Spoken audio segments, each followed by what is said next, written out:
داداجم بچه جان من یاد کردم آی سلام دادای رستم. چی زن؟ خدا را شکر که صحت و سلامت دویم باره برگشته. بعد وفات مادرتان تماما تنها مانده.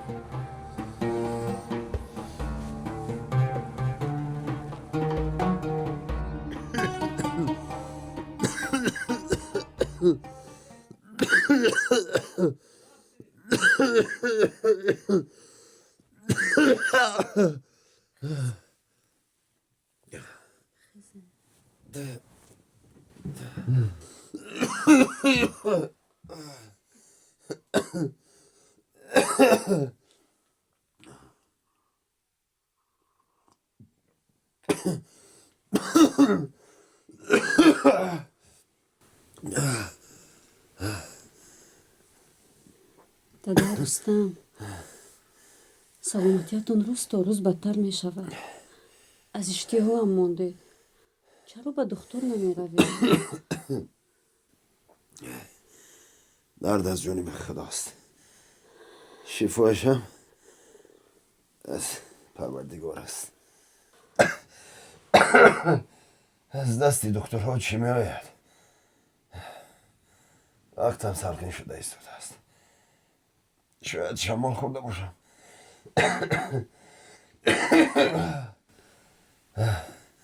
کمتر اصل چوی خورم شفا می آبم.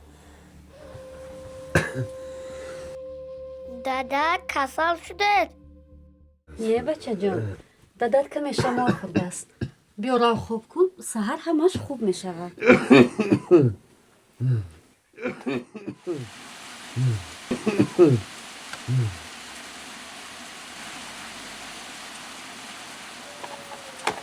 دادا جون شکست. خیلی با من دیگه شد. آنا بچه جان درست شد.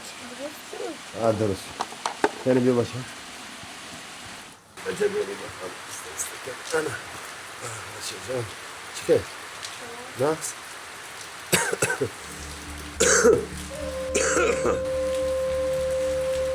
بچه جان یک لحظه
مرحمت دروید. سلام علیکم. سلام علیکم. مرحمت بذارید. چی شکایت دارید؟ فرزندم ناتاب است. به نزد طبیب منطقوی رفتیم. او در فرزندم علامت‌های بیماری سیر را دیده برای تشخیص لاوگی به نزد شما روان کرد. مایلش وزیر معاینه میکنیم.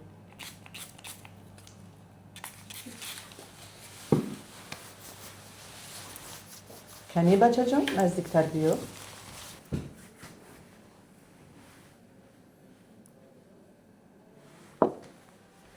آفرین.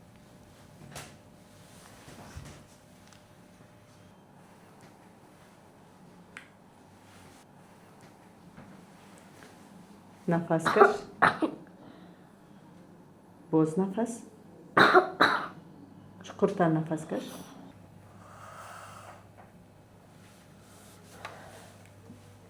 سرطان چقدر شد که میسلفانی؟ تقریبا 2 هفته می شود. در فرزند شما علامت های بیماری شوشی دیده می شود. در اویلتون یگون کسی دیگر هم چنین علامت ها رو دارد خواهر جان؟ بله، شوهرم قریب 2 ماه می شود. پس چرا از معاینه دکتر نمی گذرد؟ نمیدونم. بر اثر بیماری باشد که خصلتش هم تماما تغییر یافته است. کمی حساس و زودرنج شده است. نسبت به من و فرزندم گاهی سخت گیری می کند. به طبیبان هم باوری ندارد. چند بار گفتم که از معاینه دکتر گذر، اما به اصرار می گوید که درد از جانب خداست، شفا هم از جانب پروردگار. چیکار کردنم را نمیدانم دکتر. سازمان جمعیتی هست که در چنین حالت ها به مردم یاری می رسانند. در بین مردم کارهای فهماندهی می گذرانند. اینجا رقم تلفن نماینده سازمان عدالت است. با او زنگ زنید، حتما کمک می رساند خواهر جان. تشکر دکتر جان. سلامت باشید. وزیر من به شما راه خط می نویسم. شما از معاینه دکتر می گذارید. خب این رو تنها تشخیص معین می کند. تشخیص های ما همش رایگانند خواهر جان. مرحمت. تشکر. شفای کامل.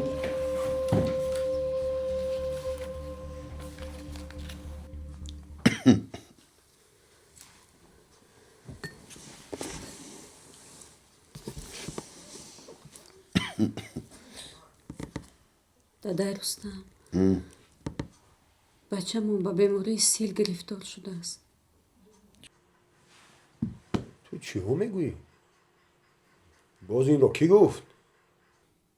دکتر این رو نتیجه تشخیص معین کرد. کودک رو به اجازت به دکتر برده؟ ای میدانی که این چگونه بیماری است؟ شما هم همین علامت های بیماری رو دارید.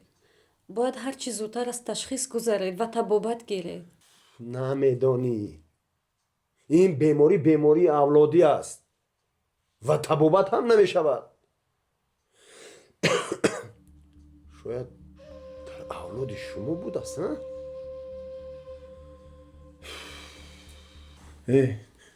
اگر همسایه فهمند شرمنده می شویم. استغفر الله، خدا از شرمندگی نگه دارد. نه دادای رستم، شما خطا میکنید. شب کن دیگر قدمت رو به اجازت من از خونه به بیرون نمیمونی، فهمیدی؟ نه فهمیدی یا نه؟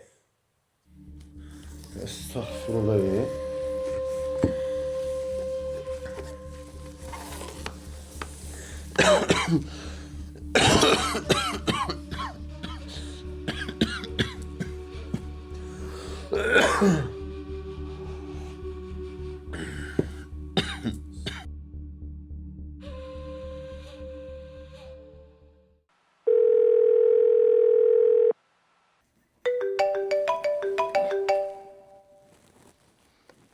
الو گوش میکنم. سلام اپای عدالت. و علیکم سلام. چی خدمت؟ من امیده. شما رو به من طبیب سیلشناس نایویمان توصیه داد. خوب چی مشکل دارید؟ اگر امکان باشد حالت کار رو نقل میکردید تا ببینیم که چی کار از دستمون میآید. اپا جان شوهرم 5 سال در زندان بود. پس از 2 ماه برآمدنشان وضع سلامتیشان تا رفت بد می شود. بر اثر بیماری باشد که خصلتش هم تماما تغییر یافته است. کمی زودرنج و حساس شده است. بارها میگویم که به دکتر مراجعت کن، به طبیبان باوری ندارد اپا جان. فهمو. حالا شوهرتون چیکار میکند؟ موقتا بیکار است اپا جان. وقت زیادش رو در مسجد میگذراند. در این بین یگانه فرزندمان هم بیمار شده است. چیکار کردنم رو نمیدونم اپا. آروم شوید خواهرم. همش خوب میشود. من از صحبت شما پی بردم که шавҳаратон одами боэътиқод ва бештар ба арзишҳои динӣ боварӣ дорад. пас дар чунин ҳолат пешниҳод дорам ки бо домулои масҷид ҳам суҳбат шавем. боварӣ дорам ки ӯ дар ин кор ба мо кӯмак мекунад. ман худам аз паси ин кор мешавам. ташаккур апаҷон, ташаккур. саломат бошед. майлаш.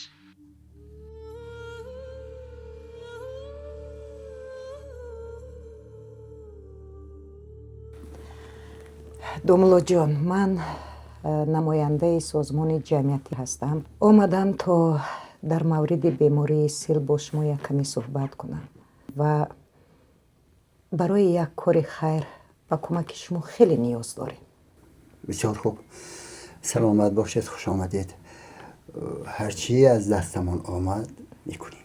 خیلی سپاسگزارم. بسم الله الرحمن الرحیم. برادران، خداوند سلامتی را نعمتی بزرگ نامیده است. دو نعمت بزرگ است که بسیاری از آدمان قدر نمی کنند. سلامتی و وقت. هر انسان وظیفه‌دار است که سلامتی خود و دیگران را نیز حفظ کند. اگر بیمار شود حتما طبابت بگیرد، زیرا همان پیامبر اسلام صلی الله علیه و سلم فرموده است خدا درد می‌دهد و در برابرش شفا نیز آفریده است. امروز یکی از بیماری‌های خطرناک این بیماری سیل است که توسط نفس معاشرت می‌گذرد. باید هر مسلمان احتیاطکار باشد. سلفه دوامناک را حتما طبابت گیرد و از دکتر پنهان نکند. طبابت عملی درست و رضای خداست. دادای رستم، سلامتیتان روز تا روز بدتر شده ایستاده است. از اشتها هم مونده. چرا به دکتر نمیروید؟ از دست دکترها چی میآید؟ بعضی‌ها میگویند که درد را خدا میدهد، پس شفا هم تنها از اوست. درست است، درست است، ولی خدا سبب میگذارد طبیب دارو و علم را. شما هم همین بیماری را دارید. هر چی زودتر باید از تشخیص گذارید و طبابت گیرید. نمیدونیم. این بیماری اولادی است و طبابت هم نمیشود. و هر کی سبب را رد میکند از نعمت خدا بهره نمیگیرد. پروردگارا بندگان بیمار را شفای کامل عطا فرماید. آمین. یا رب العالمین.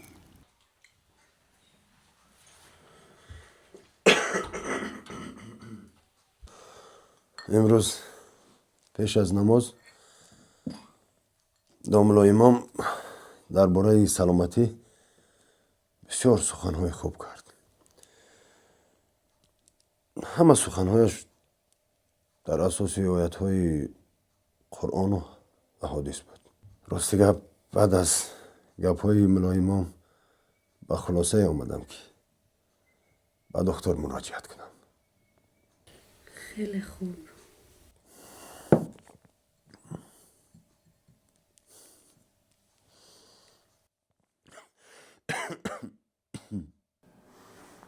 فهمو. سلامت باشید. گذارید.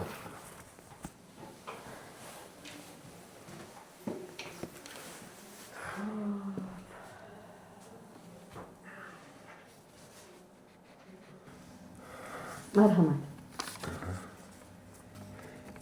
دکتر جان، اینقدر تشخیص ضرور است؟ باز من گمان کردم که یک شمالخوری عادی است. با نوشیدن عسل چای و علف چای میگذارد. ایستید دو دقیقه یک لحظه صبر کنید. میخواهم معلوماتی پوره دهم تا همش را پوره درک کنید. سیل از شمالخوری فرق دارد. برانگیزنده بیماری سیل میکوباکتری است که در علم طب با نام چوبچه میکروب کوخ مشهور است. وقتی شخص بیمار سلفه میکند، میکوباکتریا ها در هوا پهن شده با راه نفس به دیگران میگذرند. اصل چای فقط جسم رو گرم میکنند ولی میکروب رو نمیکشند. برای این داروهای مخصوص هستند. پس دکتر جان همه این داروها بیهوده نبودند؟ نه البته، برعکس آنها حیات بخشند. روز میگویم که این بیماری اولادی است، تماما شفا نمیافته است. دادای رستم بهتر از دکتر رو گوش کنه، با دلیل های علمی گپ میزنند. نه، سیل ارسی نیست. از پدر و مادر به فرزند نمیگذرد. تنها توسط نفس، سلفه یا عطسه سرایت میکند و از همه مهم تبابت شونده است.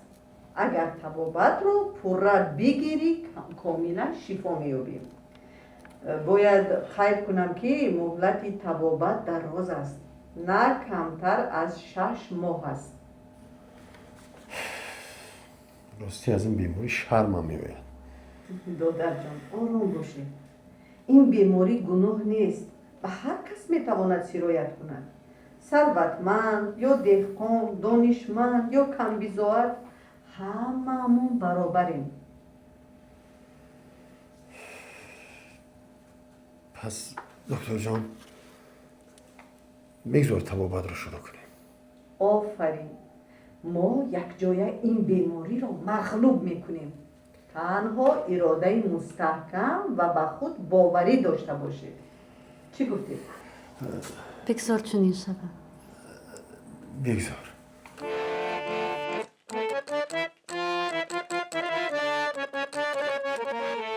نگاهبین سلامتی خود افاده محبت و مسئولیت است. وقتی که انسان از درخواست یاری نمی ترسد، او امید و نیرو پیدا می کند. عائله ای که یکدیگر را دستگیری می کند می تواند هر مشکلی را پس سر کند. زندگانی نیست آسان زیستن، آمدن مانند مهمان زیستن. زندگانی نیست آسان زیستن، آمدن مانند مهمان زیستن. زندگانی سوختن افروختن، با هزاران عهد و پیمان زیستن. زندگانی سوختن افروختن، با هزاران عهد و پیمان زیستن.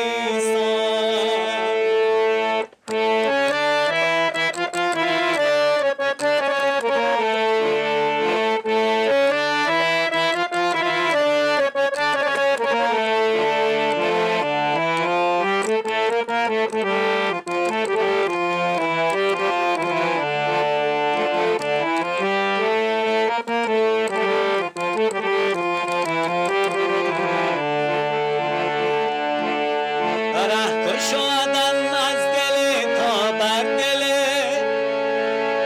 دل